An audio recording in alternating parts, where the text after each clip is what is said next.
Judul: Dalam Bayang-Bayang Malam. Rina sudah bekerja sebagai pembantu di rumah Arif selama hampir 2 tahun. Setiap hari, dia menjalani rutinitas yang monoton. Membersihkan rumah besar itu, merapikan segala sesuatunya, dan mempersiapkan kebutuhan Arif. Meskipun Arif adalah seorang pengusaha sukses yang sibuk, Rina selalu merasa ada kesenjangan yang sangat jelas antara mereka berdua. Arif adalah pria yang kaya raya, berpendidikan tinggi, dan tampak selalu berjarak. Sementara Rina, seorang wanita muda yang berasal dari desa, merasa dirinya tak lebih dari seorang pelayan biasa. Namun, ada sesuatu yang selalu mengusik hatinya. Arif seringkali terlihat lelah dan kesepian, meskipun dikelilingi banyak orang. Dan Rina, yang selalu ada untuknya, mulai merasakan sesuatu yang berbeda ketika mereka berbicara. Ada ketegangan yang tak terucapkan antara mereka. Ada dorongan yang sulit dipahami, sesuatu yang melampaui batasan profesional mereka. Pada malam itu, seperti biasa, Arif kembali dari kantor setelah jam kerja yang panjang. Rina sedang mengelap meja di ruang tamu yang besar ketika suara pintu depan terbuka. Dia menoleh sejenak dan melihat Arif masuk, tampak kelelahan tapi tetap memancarkan aura yang memikat. "Rina," Arif menyapa dengan suara serak. "Apa kabar hari ini?" "Baik, Tuan," jawab Rina dengan sopan, meskipun hatinya berdebar-debar setiap kali berinteraksi dengannya. "Saya sudah menyelesaikan semua tugas yang Anda beri." Arif meletakkan jasnya di atas sofa, lalu melangkah lebih dekat ke Rina. "Kau terlihat lelah. Apakah semua berjalan lancar?" Rina tersenyum kecil, namun dalam hatinya ada kegelisahan. "Semua berjalan baik, Tuan. Tidak ada yang perlu dikhawatirkan." Namun, Arif tidak segera pergi. Dia berdiri di dekat Rina, agak lama. Mata mereka bertemu sejenak, dan ada keheningan yang aneh. Rina bisa merasakan adanya ketegangan di antara mereka, sesuatu yang baru, yang mulai tumbuh di luar kendali mereka. "Kau tahu," Arif mulai berbicara. Suaranya lebih lembut dari biasanya. "Aku sering merasa kesepian di rumah ini. Semua orang selalu sibuk dengan pekerjaan mereka. Kadang aku merasa terisolasi." Rina menundukkan kepalanya. "Tuan pasti sangat sibuk. Itu wajar. Tapi itu tidak membuatnya lebih mudah," kata Arif. Suaranya kini lebih rendah, penuh ketulusan yang tak biasa. "Aku tidak bisa mengabaikan perasaan ini, Rina. Kadang-kadang aku merasa ada yang berbeda antara kita." Rina terdiam, tidak tahu bagaimana harus merespon. Dalam hatinya ada perasaan yang sama, meskipun ia takut untuk mengungkapkannya. Dia hanya seorang pembantu, dan Arif adalah bosnya. Mereka berasal dari dunia yang berbeda. Ini bukan sesuatu yang bisa dia pikirkan lebih lanjut. Namun, tanpa dia duga, Arif melangkah lebih dekat. Ia bisa merasakan kehangatan tubuh Arif yang begitu dekat, dan jantungnya berdegup lebih cepat.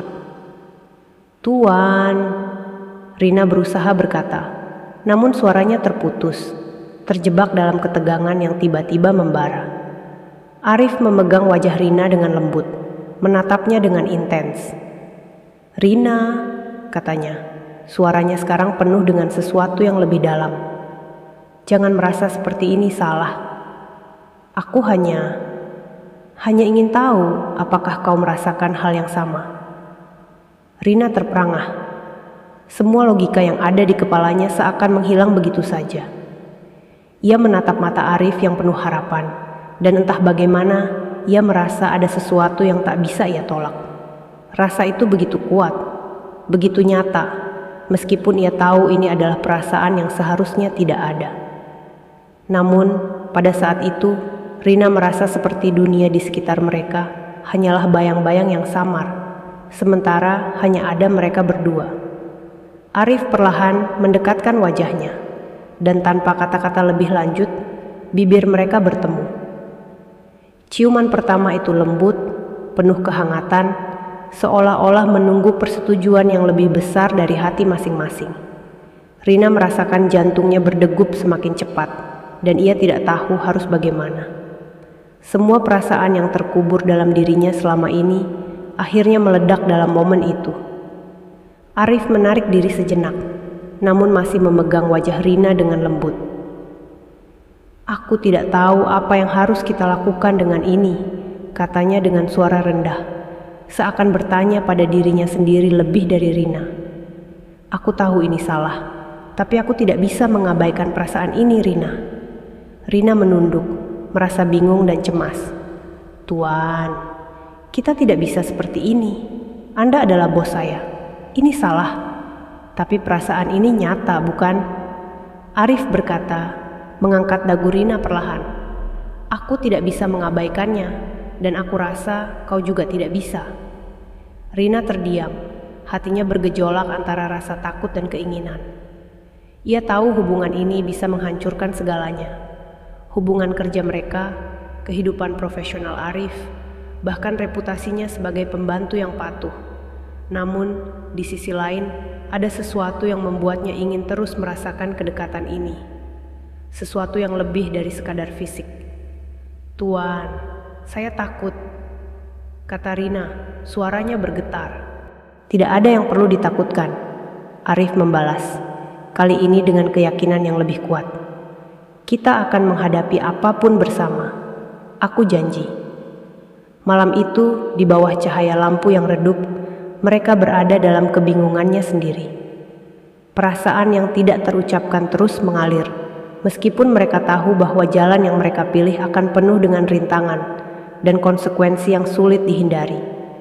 Namun, meskipun ada ketakutan, mereka tidak bisa menghindari kenyataan bahwa mereka sudah terperangkap dalam perasaan yang tak terkatakan. Ini bukan sekadar perselingkuhan fisik, ini adalah perjuangan batin yang sulit dipahami, yang tumbuh di antara dua jiwa yang tak bisa lagi saling menghindar. Setelah ciuman pertama itu, Rina dan Arif terdiam dalam keheningan yang aneh. Keheningan itu tidak seperti biasanya, bukan karena ketidaknyamanan, tetapi karena keduanya tahu bahwa sesuatu yang tidak bisa mereka kendalikan baru saja terjadi. Dunia seakan berhenti bergerak, dan mereka hanya bisa mendengarkan suara detak jantung masing-masing, berdegup kencang dan tak teratur. Rina mengalihkan pandangannya, berusaha mengendalikan diri, mencoba menenangkan perasaannya yang semakin kacau. "Tuan, kita tidak bisa terus seperti ini," katanya dengan suara bergetar. "Ini salah. Anda adalah bos saya. Saya hanya seorang pembantu." Arif menarik napas dalam-dalam, tampak berpikir sejenak, sebelum akhirnya menggelengkan kepalanya. "Rina, aku tidak bisa hanya mengabaikan apa yang aku rasakan. Sejak pertama kali kau datang ke rumah ini, aku sudah merasa ada sesuatu yang berbeda, sesuatu yang tak pernah aku rasakan sebelumnya." Rina menundukkan kepalanya, matanya basah. "Tapi Tuan, kita tidak bisa. Tidak ada yang lebih penting daripada perasaan ini sekarang, Rina," potong Arif, lembut tapi penuh tekad. "Aku tahu kita datang dari dunia yang berbeda, tapi kita berdua merasakannya. Dan aku tidak bisa hidup dengan penyesalan jika aku tidak melakukan sesuatu." Rina memutar-mutar ujung apron yang dikenakannya. Pikirannya kacau balau. Rasa takut dan keinginan bertarung dalam dirinya. Ini adalah keputusan yang sulit, akan menghancurkan apa yang selama ini ia perjuangkan dan kehidupan yang sudah ia bangun di rumah ini. Namun, di sisi lain, ada suatu dorongan yang tak bisa ia pungkiri. "Apakah ini hanya karena rasa kesepian Anda, Tuan?" Rina bertanya dengan lembut. "Atau apakah ini sesuatu yang lebih dalam?" Arif menatapnya dengan intens, seolah-olah berusaha menemukan jawaban dalam matanya. "Mungkin, Rina," jawabnya dengan suara pelan, penuh kejujuran. "Mungkin ini adalah karena kesepian, tapi itu bukan satu-satunya alasan. Aku merasa ada hubungan antara kita yang lebih dari sekadar hubungan majikan dan pembantu. Ada ikatan yang sulit dijelaskan." Rina menghela napas panjang. "Tuan, saya bukan siapa-siapa. Saya hanya seorang pembantu. Saya hanya..." "Kau lebih dari itu," Arif memotong, menatapnya dengan penuh keyakinan. Kau lebih dari yang kau pikirkan, Rina. Kau lebih dari sekadar pembantu bagiku. Kau telah menjadi bagian dari hidupku, lebih dalam dari yang kau tahu. Rina merasakan air mata yang mulai menggenang di matanya. Ia menatap Arif, melihat ke dalam mata pria yang selama ini ia hormati dan kagumi, tetapi kini matanya penuh dengan keraguan. Apa yang akan terjadi jika kita terus seperti ini? Tanyanya. Suaranya hampir tidak terdengar. Arif mendekat, menarik Rina ke dalam pelukannya dengan lembut. Aku tidak tahu, Rina. Aku tidak bisa menjanjikan segalanya, tapi aku bisa menjanjikan satu hal. Aku tidak ingin kehilanganmu. Mereka berdua terdiam, terlarut dalam kebersamaan yang aneh dan penuh keinginan. Rina merasa seolah dunia berhenti berputar. Hanya ada mereka berdua dalam ruang yang penuh dengan kehangatan dan ketegangan. Saat itu, Rina menyadari bahwa ia tidak bisa lagi mundur. Perasaan ini lebih kuat daripada sekadar rasa takut. Malam itu, mereka berdua berada dalam pelukan masing-masing, tidak berbicara lebih banyak, hanya merasakan satu sama lain. Arif menatap langit melalui jendela, sementara Rina memejamkan matanya, merenung. Mereka tahu bahwa hubungan ini mungkin tidak akan berlangsung lama. Mereka tahu ada banyak hal yang harus dipertimbangkan, banyak hal yang salah. Namun, untuk malam itu, mereka memilih untuk hanya merasakan kebersamaan itu, tanpa batasan. Beberapa minggu kemudian, setelah malam itu, Arif dan Rina terus bertemu dalam diam-diam. Mereka berbicara lebih sedikit, tetapi ketika mereka bersama, rasa itu tetap ada, kuat, tidak bisa diabaikan. Mereka berdua semakin bingung, semakin terjebak dalam perasaan yang mereka coba pahami, namun tak pernah bisa sepenuhnya mereka kontrol. Mereka tahu bahwa ini adalah jalan yang penuh dengan konsekuensi. Dan mereka juga tahu, semakin lama mereka menyembunyikan hubungan ini, semakin besar kemungkinan semuanya akan hancur. Namun, suatu malam, ketika Arif kembali dari pertemuan bisnis yang panjang, dia menyadari bahwa Rina tidak ada di rumah. Lampu di ruang tamu yang biasanya menyala sudah mati. Rina tidak memberi kabar, tidak ada pesan atau panggilan. Hati Arif mulai cemas. Dia merasa ada yang tidak beres. Ketika dia pergi ke dapur, dia menemukan sebuah surat yang ditinggalkan di meja kecil di sudut ruangan. Dengan tangan yang gemetar, Arif membuka surat itu. Tuan Arif, saya tahu hubungan ini telah membuat kita berdua terjebak dalam kebingungannya. Saya menghargai semua yang telah Anda lakukan untuk saya, dan saya tahu perasaan kita satu sama lain. Tapi saya tidak bisa terus seperti ini. Saya tidak bisa merusak hidup Anda, dan saya tidak bisa lagi hidup dalam kebingungan. Saya harus pergi untuk mencari kedamaian dalam diri saya sendiri. Terima kasih atas segalanya. Semoga Anda bisa menemukan kebahagiaan yang sejati. Rina. Air mata perlahan mengalir di pipi Arif.